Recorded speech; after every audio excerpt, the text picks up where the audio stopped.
my hair, they count. There are some absolutely incredible things happening on the esports side of Tekken 8. You know, on this channel we usually talk about story, we talk about the news, but the competition is through the roof, and there are some incredible things happening. You could talk about busted characters. You know, I'm a Yoshi main, and Yoshimitsu's kind of top 3. If you go look at Twitter, they're complaining about everything. The flash, his hop knee, his spin, his ability to regain life and heat. It's madness. But what I want to talk about is the players. The players, they are doing incredible things, and they are, one of them are soon going to be rewarded for all of their hard work. First off, I want to talk about King Ray Jr. just briefly, bro. King Ray Jr. is someone that I personally been watching for quite some time. You know, I've been watching the Tekken World Tour since, like, you know, the start of Tekken 7, and King Ray Jr. was a little kid, bro. He was little. Now this guy, as of yesterday, came in second place to Mulgold. Mulgold, I think of as like one of the best players, right? This guy's constantly first place, second place, third place, second place. Like, he's cooking. And so for King Ray Jr. to come so close to that guy, and like if you just change a couple of things, he wins. Like, King Ray Jr. is still incredibly young, right? And we're gonna see this guy progress, get older, get better, get stronger, and he's going to be like a true force to reckon with. I just like, right now what we're currently seeing is like the rise of the new era. Arslan Ash is kind of like the biggest part of that, right? Arslan is still pretty a young guy. I don't know his age exactly, but I think he's like 24, 25. A lot of the Pakistani players he hangs out with, a lot of those guys are in their 20s too, right? And when you look at like some of the legends like JDCR, Knee, a lot of those guys are like high 30s, low 40s, right? So we're really seeing the new era of players all around the world, from Americans to EU players to Koreans to Pakistanis. We're seeing a new era unfold, and it's incredible to see a lot of great talent, and I'm happy to see that the franchise is continuing to grow and bring in new players. But then when we shift over and we talk about like another region, let's say America, you have guys like Joe Crush who's doing amazing work. Before in Tekken 7, when you think of a Jack player, you think of like Anakin, you think of like Joey Fury, but Joe Crush, this guy has just somehow just mastered the Jack 8 and be jacking people off like crazy in a tournament. You can look at every single player and just look at the road, the journey that they're on, and the things that they're accomplishing, the ways that they're getting better, and how Tekken 8 is pushing them, right? A lot of people are having to elevate their gameplay because of the way Tekken 8 is, and you can see the ones who are doing it perfectly, and you can see the ones who are like struggling a little bit, and they just need to find out what they can do here, what they could do there. Who knows? Maybe switch your character. Everyone says Yoshimitsu's powerful. If you're getting clapped up in tournaments, switch to Yoshimitsu. Switch to an Alyssa, switch to Fang. What I also want to point out too is what Harada said when marketing Tekken 8. He said he wanted to make Tekken 8 fun to watch. Tekken 7, he said, was successful because of how like successful tournaments are. So he's trying to emulate what Tekken 7 was able to do with Tekken 8. And currently it's very successful. And we haven't even seen the peak of it. Well, Evo was pretty massive, but we have another even more massive event, Esports World Cup. And the reason why I say even more massive is because how much money they're putting down. You know, one thing that people always used to say about the FGC, right? You have like 500, 400 people show up to compete, and then first place gets like $5,000. But those days are over. Now you show up to a tournament, people are getting 30,000, 40,000. This tournament here, $1 million?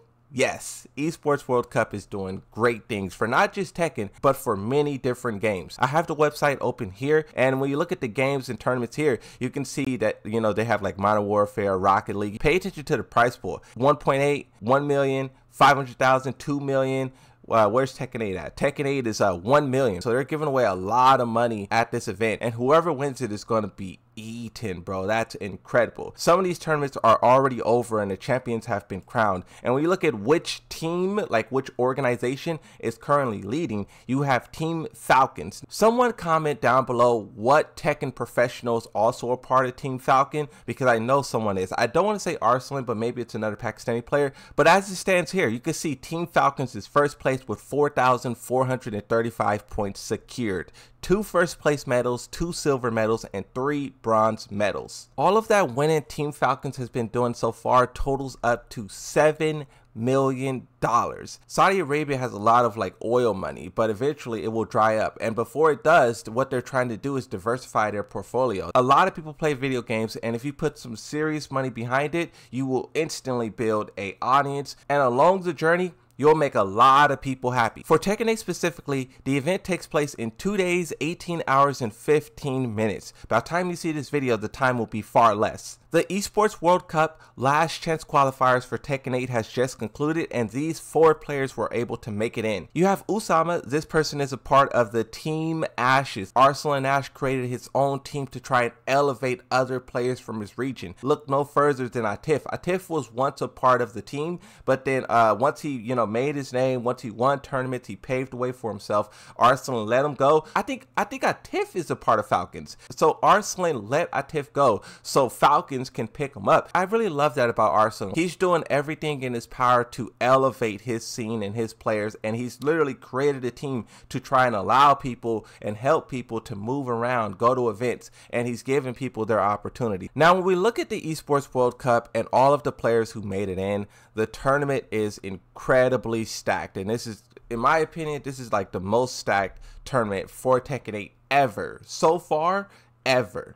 In Group A, you have Nobi, Milo, Dojin, Ao. Those 4 names there is incredible. Group B, Raichu, Kakoma, Atif, The John. Group C, Arslan, Edge, Ulsan, John Ding. Arslan and Ulsan are literally, correct me if I'm wrong, but I think they're top 2 in terms of the Tekken World Tour points. Let me pull that up real quick. Arslan is number 1, Atif is number 2, Ulsan is 3, Mogold is 4. See, Mogold is very high up there, bro. So a lot of these names here you see in the top 20 for the Tekken World Tour global leaderboards are also like kind of the same people who are here, more or less, right? You do have to talk about the Knee here, the Chanel here. Knee and Chanel were not able to make the top 24 so far. They still have an opportunity. There's like a couple of tournaments left, but they, Chanel's here, but there is no Knee, right? Yeah, so Knee still has to make his way onto this list, but Knee is still able to make that big money by winning the Esports World Cup. Each bracket you look at here is incredibly stacked, and the competition is going to be through the roof. Back as this bracket was starting to form, a lot of people were talking about how there's no American players here, and as I look through the list, I don't see any players who are American, so I don't think any Americans made it. You do have like a bunch of EU players. You have Jod, you have Kane and Trench, which is the Yoshi main. You know I'm going to be rooting for Kane and Trench. You have Steffi Black. Something that people always talk about is which region is the best. Those conversations kind of died down because Pakistan is 1 and 2. They're doing serious work. Evo, we literally watched the grand finals between these 2 guys. I really want to see what someone like Knee does. Knee has been struggling quite a lot, and I want to see if this is his moment where he can finally lock into what Tekken 8 is trying to offer, trying to make players beat, and if he can really overcome it, because if not, like, he's going to get clapped up. This is the most like stacked bracket ever, and it's not going to be easy to just show up and win. I have voices in my head.